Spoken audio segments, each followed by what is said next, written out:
Weight loss అవ్వాలన్నా, weight gain అవ్వాలన్నా చాలా సింపుల్ కాన్సెప్ట్ అండి.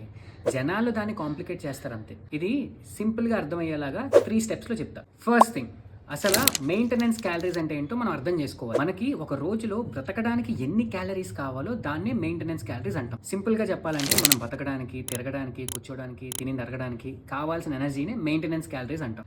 ఇంత కన్ఫ్యూషన్ దేనికంటారా? అయితే మెయింటెనెన్స్ క్యాలరీస్‌ని క్యాలిక్యులేట్ చేసుకోవడానికి చాలా ఫ్రీ వెబ్‌సైట్సే ఉన్నాయి. పాయింట్ నెంబర్ 2, ఈ మెయింటెనెన్స్ క్యాలరీస్ మీద తగ్గించి తిన్నాం అనుకోండి, మనం వెయిట్ లాస్ అవుతాం. అండ్ దాన్నే క్యాలరీ డెఫిసిట్ అంటాం. కాకపోతే హెల్దీగా వెయిట్ లాస్ అవ్వాలంటేనే మెయింటెనెన్స్ క్యాలరీస్ మీద ఒక 3 నుంచి 500 క్యాలరీలు మాత్రమే తగ్గించి మంచిగా బ్యాలెన్స్డ్గా న్యూట్రిషియస్గా తినాలి.